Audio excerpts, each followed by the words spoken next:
सभी को जय सिया राम। रामचरितमानस में अयोध्या कांड में दोहा संख्या 70 पर हम लोग इस समय अध्ययन कर रहे हैं। लक्ष्मण जी और रामचंद्र जी का संवाद चल रहा है।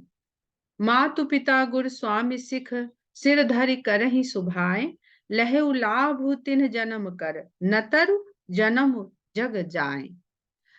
रामचंद्र जी ने लक्ष्मण जी को कुछ सीख दी है कि वो अयोध्या में ही क्यों रहें, और वो शिक्षा या सीख देने के बाद रामचंद्र जी कह रहे हैं कि माता पिता गुरु और स्वामी। यहाँ पर माता पिता गुरु के साथ रामचंद्र जी ने स्वामी शब्द का भी प्रयोग किया है, क्योंकि वो लक्ष्मण जी की भावना को समझते हैं। लक्ष्मण जी स्वयं को सेवक की भांति प्रस्तुत करते हैं हमेशा राम के सामने। तो ये जो वनवास की जो यात्रा शुरू होने जा रही है, ये मनुष्य के जीवन पथ की यात्रा है, जो ऐसी ही कठिन है, दुर्गम है, संघर्षों से भरी हुई है। और इसमें हम लोग आगे ऐसी चौपाइयां पढ़ेंगे जिससे पता चलेगा कि लक्ष्मण जी जीव का प्रतिनिधित्व कर रहे हैं, सीता जी आदिशक्ति जो हैं वो माया का प्रतिनिधित्व कर रही हैं, प्रतीक रूप में दर्शाई जा रही हैं, और राम स्वयं परमेश्वर परमात्मा परम ब्रह्म है। तो जीव को परमात्मा की तरफ अपना भाव, सेवक भाव रहना चाहिए। किसी भी भाव से हम उनको याद कर सकते हैं, जुड़ सकते हैं। वो हर भाव में वैसा ही रूप लेके व्यक्ति से मिलते हैं, क्योंकि नारायण जो शब्द कहा जाता है भगवान को, वो जल से ही संबंधित है। जिसका घर जल में हो, नारायण, तो जिसका निवास जल में हो, जल की एक प्रकृति होती है। ईश्वर निर्गुण है, निराकार है, पर हम लोग सशरीर हैं और हम बुद्धि से समझते हैं। तो जब तक हमको चीजों को किसी स्थूल से, भौतिक वस्तुओं से नहीं समझाया जाएगा तो हम नहीं समझ पाएंगे। ये मूर्ख व्यक्तियों के लिए इस तरह का होता है। जो ज्ञानी होते हैं, परम ज्ञानी होते हैं, वो कब ईश्वर से कनेक्ट हो जाते हैं, कब जान जाते हैं, उनके लिए ये सब बातें नहीं मायने रखती हैं। ये हम सब जैसे जो अल्प बुद्धि या बुद्धिहीन प्राणी हैं उनके लिए है। तो नारायण जल का ये स्वभाव होता है, क्योंकि जैसे ही भौतिकता में हम प्रवेश करते हैं, हम लोग स्वभाव उसका अध्ययन करने लगते हैं। तो जल का स्वभाव होता है, वो जिस रूप में डाल दीजिए, जिस आकार में डाल दीजिए, वो उसी रूप को ग्रहण कर लेता है। तो ईश्वर भी ऐसे ही है। जैसे ही हम निर्गुण ब्रह्म को समझने का प्रयास करते हैं, हम उसे सगुण के रूप में स्थापित कर देते हैं। हमारा सिद्धांत, हमारा दर्शन चाहे जो कहता हो, पर हमने तो उसको अपनी बुद्धि विचार में उतारना आरंभ कर दिया ना, उससे जुड़ना आरंभ कर दिया ना, तो हमने उसको एक सगुण रूप, चाहे वो सूक्ष्म रूप हो सगुणता का, उसको प्रदान कर दिया। सबसे सूक्ष्म रूप होता है सगुणता का विचार रूप। तो हमने जैसे ही विचार किया, और विचार के बाद वो जिस प्रकार विचार लेंगे, वो हमारे बुद्धि का जो धरातल बनाए, हम पात्र बनाए। पात्रता को बहुत कहा जाता है कि मनुष्य की, जीव की जैसी पात्रता होती है, वो नारायण वही रूप लेके हमारे विचार में उतर आता है। तो लक्ष्मण जी का भाव जो है वो सेवक का भाव है, और राम क्योंकि हृदय में विद्यमान है, सबके रमे हुए हैं सब में, तो सबके भाव को समझते हैं।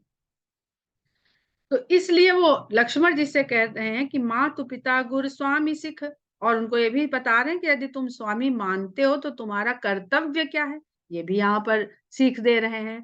सिर धर करहि सुभाए, स्वाभाविक रूप से शिरोधार्य करे। ये नहीं कि उसको कन्विंस करना पड़े, ये तुम्हारा धर्म है, तुम्हारा फर्ज है, ये तुम्हारा मार्ग है। नहीं, उसका स्वाभाविकता ही वैसी हो कि जो उसको कहा गया उसे वो कर देना है। लहु लाभ तिन्ह जन्म कर, न तरु जन्म जग जाए।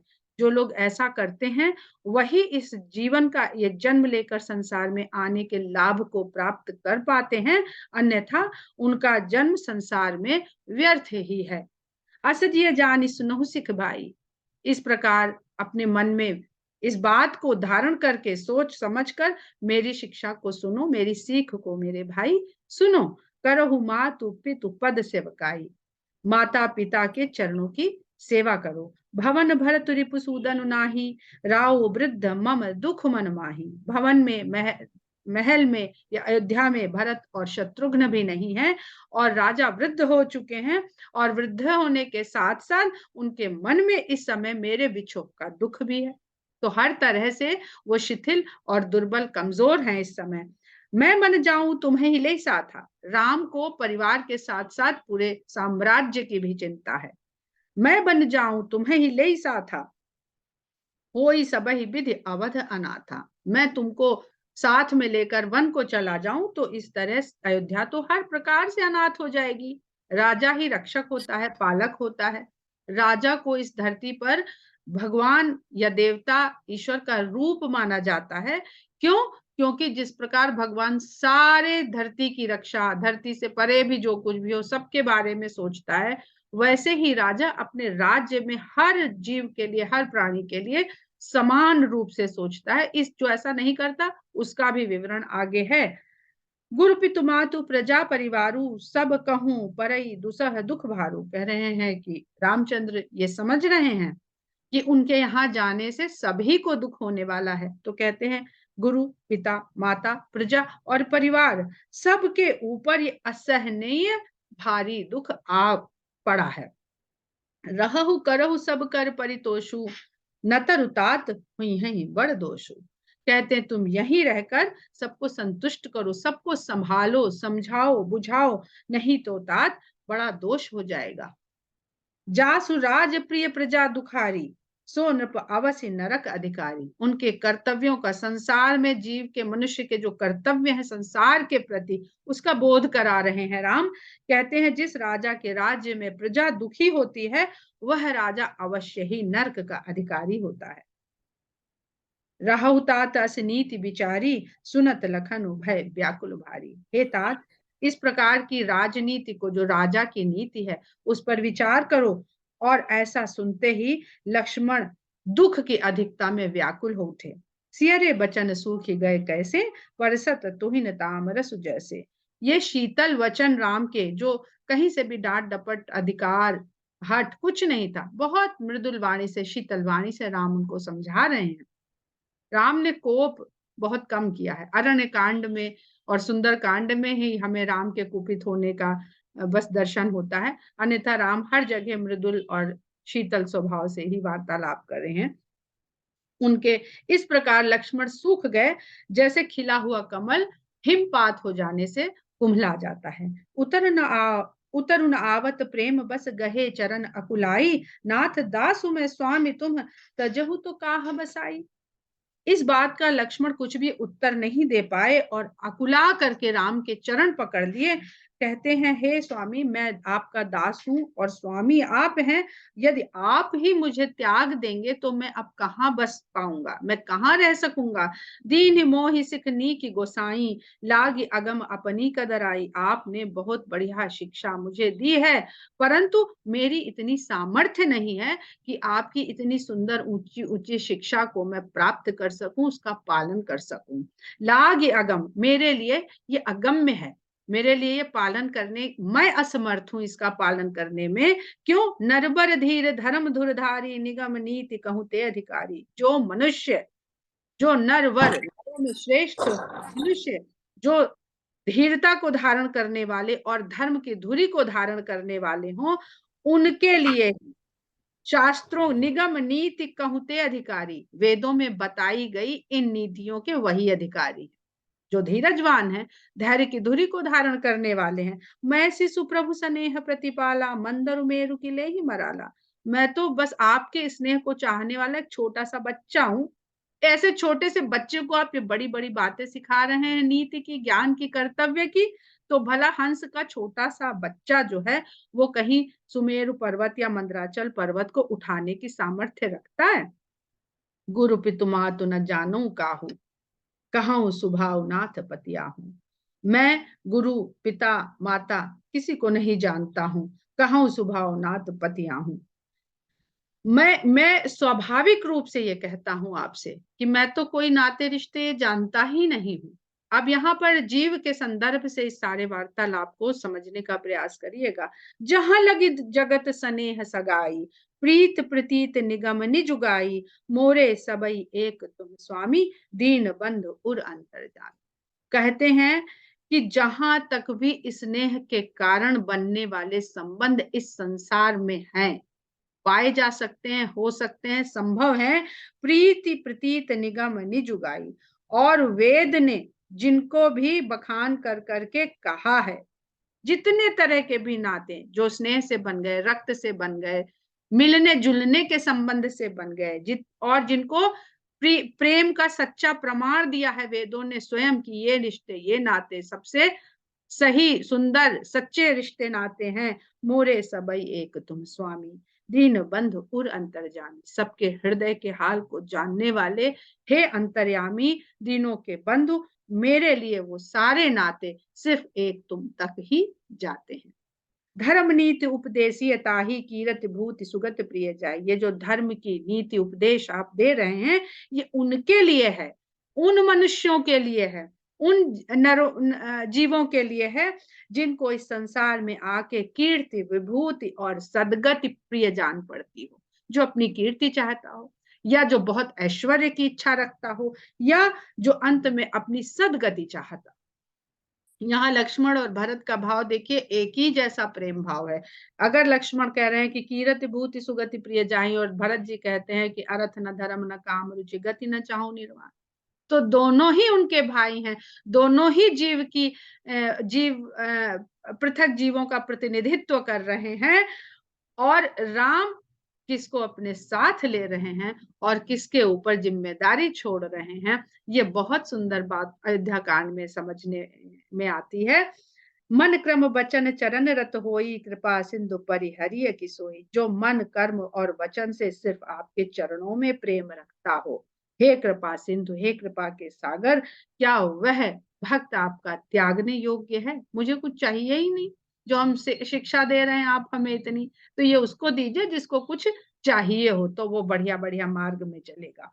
करुणा सिंधु सुबंधु के सुनि मृदु बचन विनीत, समुझाए उर लाई प्रभु जान स्नेह। कृपा के सागर रामचंद्र जी ने जब भाई के इस प्रकार के मृदुल और विनम्र वचन सुने, तो उन्होंने लक्ष्मण को अपने हृदय से लगा लिया और समझ गए कि ये स्नेह के वशीभूत होकर भयभीत हैं, सभीत, भय से घिरे हुए हैं कि कहीं छोड़ ना दे मुझे राम यहीं पर। ये दोनों आप लोग अपने विचार में, मन में लक्ष्मण और भरत को सदा लेके चलिएगा साथ में, जब तक अयोध्या कांड को हम लोग समझ रहे हैं, पढ़ रहे हैं। मांगहु बिदा मातु सन जाई। रामचंद्र जी ने बिल्कुल भी सीता जी की तरह इनको समझाने बुझाने में समय नहीं व्यतीत किया, क्योंकि वो उनके भाव को समझ गए हैं। मांगो विदा मातु सन जाई, आवहु बेगी चढ़ू बनवाई। कहते हैं जाइए, माता से विदा मांग करके आइए, मांग करके आइए, और शीघ्र ही वन गमन के लिए चल पड़िए। मुदित भय सुनि रघुबर बानी, भय लाभ बढ़ गई बड़ी हानि। ये वचन सुनते ही, रघुवर के ये वचन सुनते ही लक्ष्मण जी आनंदित हो उठे और समझ गए कि मेरी अब कोई हानि होने वाली नहीं है, मुझे अपने जीवन का लाभ प्राप्त हो गया है। हर्षित हृदय मातु पही आए, मनहु अंध फिर लोचन पाए।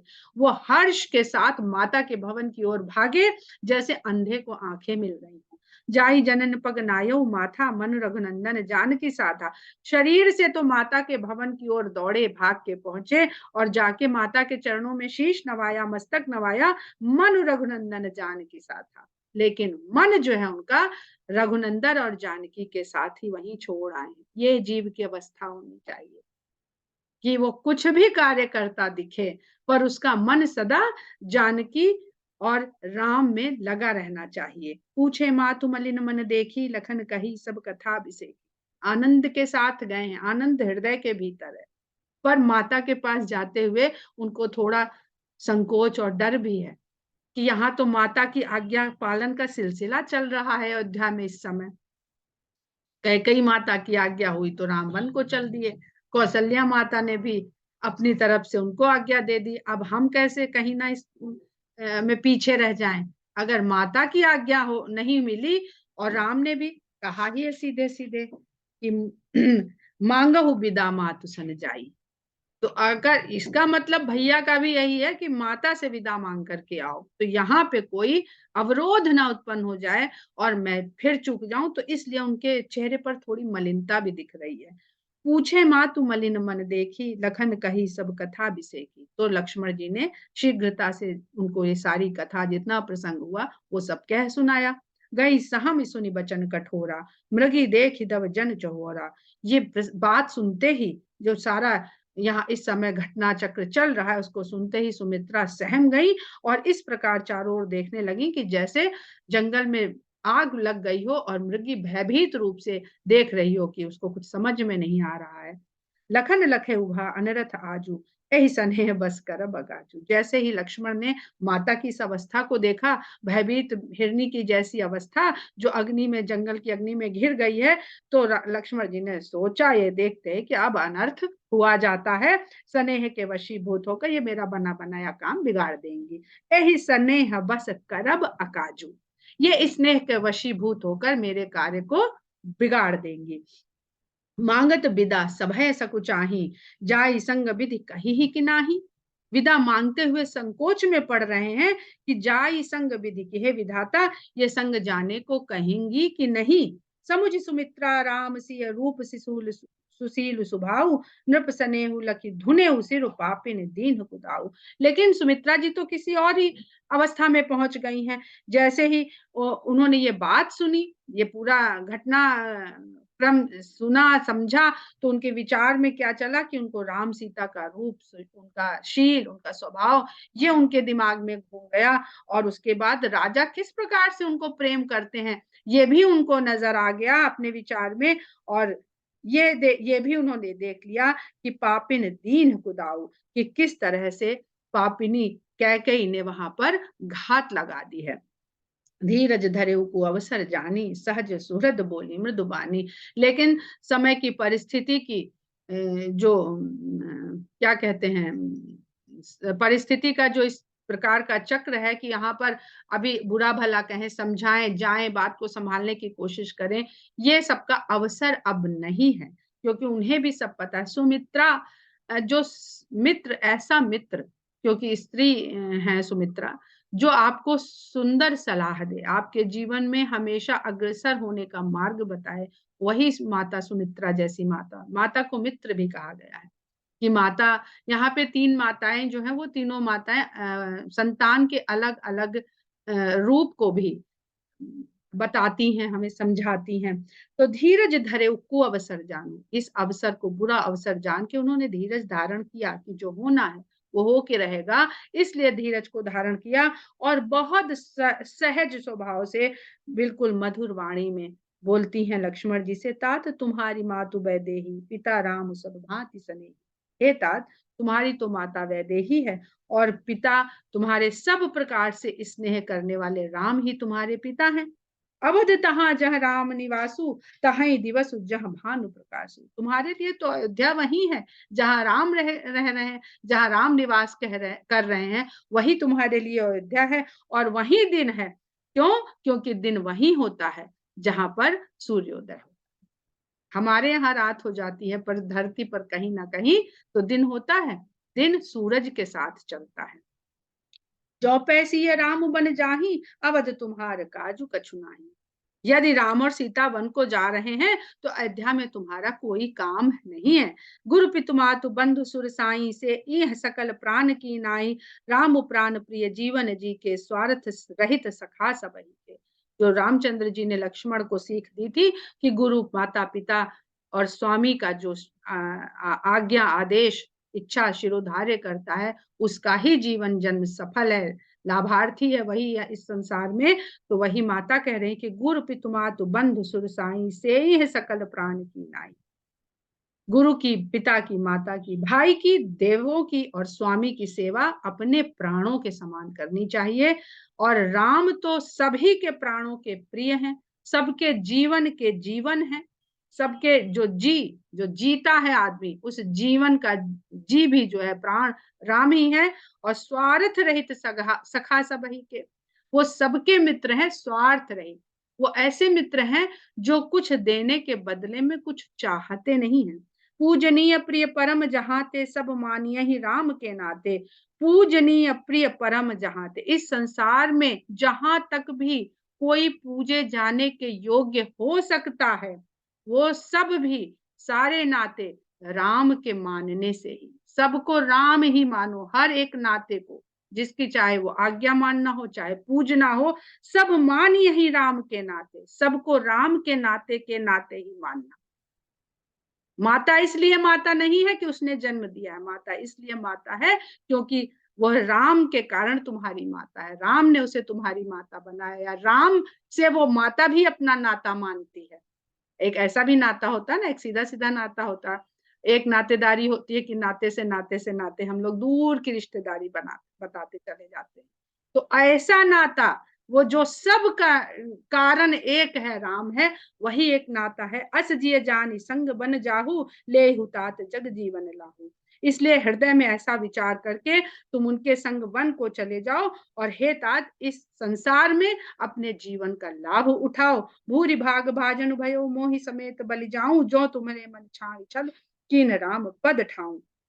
कहती हैं कि भूरि भाग भाजन भयो, हे पुत्र मैं तुम्हारे बलिहारी जाती हूँ, क्योंकि तुमको तो सारे सौभाग्य को भोगने का अवसर मिल गया, तुम सभी सौभाग्य के सुपात्र हो गए। और जो तुम्हारे मन छाण छाण छल, कीन राम पद ठाऊ, जो तुमने सभी प्रकार के छलों को, जितने भी सांसारिक छल हैं, उनको छोड़ करके तुमने अपना जो विचार मन सबको राम के ऊपर लगा रखा है, राम के ऊपर केंद्रित कर रखा है। पुत्रवती जुबती जग सोई, रघुपति भगत जास सुत होई। कहती हैं कि वही युवती स्त्री संसार में पुत्रवती मानी जाएगी जिसका पुत्र राम का भक्त हो। रघुपति भगत जासु सुत होई, न तरु बांझ भली बाध बियानी, राम विमुख सुत ते हित जानी। यदि किसी स्त्री का पुत्र राम से विमुख हो और ऐसे पुत्र से माता अपना कल्याण अपना हित सोचे बैठी हो, तो वो बांझ भली, उसने पुत्र को पशुओं की भांति सिर्फ ब्याया है। यानी मनुष्य भी जब जन्म लेता है प्रसव के द्वारा, तो वह भी एक पशु के समान ही होता है। उसको माता पिता गुरु परिवार समाज संस्कृत करता है, उसके भीतर एक एक संस्कार डालता है, तो वह अपने को देखता है और उसी तरह का वो अपने अंदर विचार पैदा करता है और एक श्रेष्ठ जीवन की ओर अग्रसर होता है। हमारे यहाँ 16 संस्कार जो होते हैं वो हर घड़ी उसको बताते हैं कि आप देखिए पशुवत जो जीव आया है इस संसार में, उससे किस प्रकार भिन्न है, उससे किस प्रकार वो उसी अवस्था में रहते हैं। पर मनुष्य को पैदा होने से पहले से, अगर हम 16 संस्कार की बात करते हैं, तो पुंसवन संस्कार, गर्भाधान संस्कार, ये मनुष्य के जन्म से पहले के संस्कार होते हैं। तो नतर बांझ भली बाध बियानी, राम विमुख सुत ते हित जानी, तुम्हारे ही भाग राम बन जाही, दूसर हेतु तात नाही। कहती मुझे तो ये समझ में आ रहा है कि तुम्हारे भाग्य से ही राम वन को जा रहे हैं, और दूसरा कारण तो मुझे कुछ समझ ही में नहीं आ रहा है।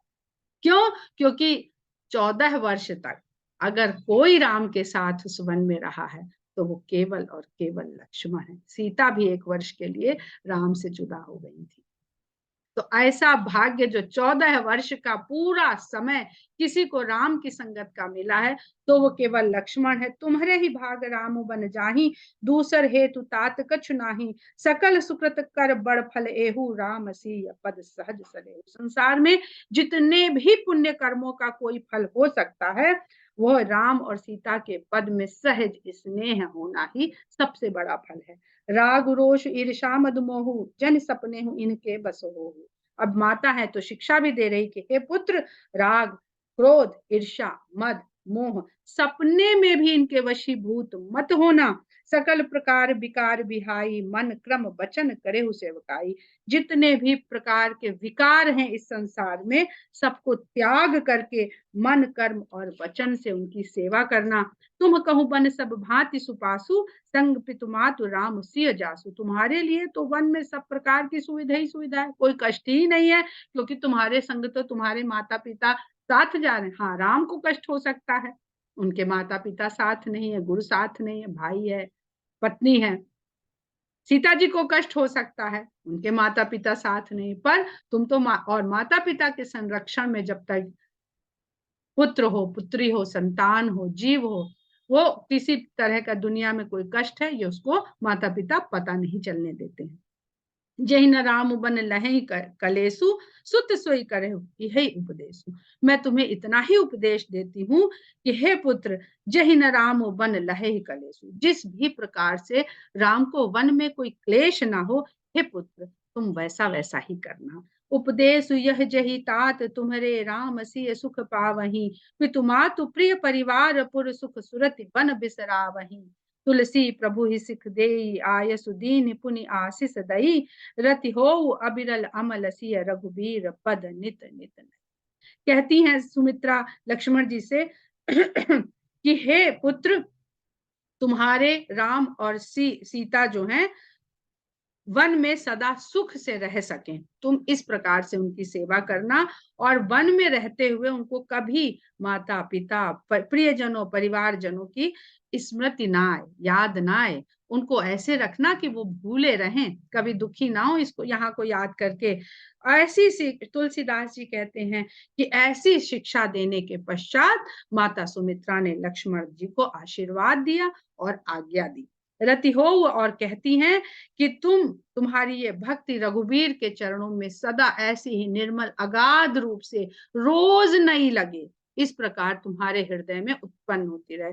कितनी भी प्रिय वस्तु हम ले आए अपने पास, वो नए में हमें जिस तरह से प्रिय होती है, हम जिस तरह से उसकी केयर करते हैं, धीरे धीरे धीरे हम उसके प्रति लापरवाह हो जाते हैं, उदासीन हो जाते हैं। परंतु सुमित्रा जी लक्ष्मण जी से कह रही हैं कि रघुबीर पद नित नित नई, मातु चरण सिर नाई चले तुरत संकित हृदय। माता के चरणों में शीश नवाकर बड़े शंकित हृदय से वहां से लक्ष्मण जी पलट पड़ते हैं। बागुर विषम तुराई मनहु भाग मृग भाग बस, मानो हिरण जो बंधन में पड़ा था, भाग्य के कारण उसका वो बंधन छूट गया है और वो शीघ्रता से वहां से छुड़ा के भाग जाना चाहता है। गए लखन जहाँ जानकी नाथू, भे मन मुदित पाई प्रिय साथू। और भागते हुए वो वहां पे पहुंच गए हैं जहां पे जानकी जी के नाथ उपस्थित हैं, और उनका साथ पाते ही लक्ष्मण जी फिर प्रसन्न हो गए। अब उनको कोई डर नहीं है। क्यों? क्योंकि राम के साथ होते ही उन्हें सब प्रकार के सांसारिक भय उनका साथ छोड़ देते हैं। बंदी राम सिय चरण सुहाए, चले संग नृप मंदिर आए। राम और सीता के चरणों में उन्होंने वंदना करी और उनके साथ राजा दशरथ के भवन की ओर चल पड़े। कहीं परस्पर पुर नर नारी, भली बनाई विधि बात बिगारी। जब ये तीनों लोग राजा दशरथ के महल की ओर जा रहे हैं तो नगर में जो स्त्री पुरुष हैं वो आपस में वार्तालाप कर रहे हैं, बातचीत कर रहे हैं कि विधाता ने किस तरह से बनी बनाई बात को बिगाड़ दिया है। तन कृष्ण मन दुख बदन मलिने, बिकल मनो माखी मधु छीने। सभी के शरीर सूख गए हैं, मन दुख के कारण मलिन हो गया है, चेहरा उनका वो भी मलिन हो गया है, और इस प्रकार व्याकुलता से घिर गए हैं जैसे मधुमक्खी से उसके मधु का छत्ता कोई छिना के लेके चला गया। मेहनत करके उसने उड़ उड़ के जाने कहां कहां से इकट्ठा करके फूलों का रस, वो जो शहद बनाया था, और जब उसको भक्षण करने की बारी आई थी तो बहेलिया आया और उसको तुड़ा करके उसकी मेहनत को और उसकी ऊर्जा को, उसके स्वाद को सब लेकर के उससे छीन के चला गया। कर मींजहि सिर धुन पछिताही, जनु बिनु पंख बिहग अकुलाही। हाथ मलते हैं, सिर धुनते हैं, पश्चाताप करते हैं और इस प्रकार तड़प रहे हैं जैसे पंख कटा हुआ पक्षी तड़पता है। भई बड़ भीड़ भूप दरबारा, बरन न जाई विषाद अपारा।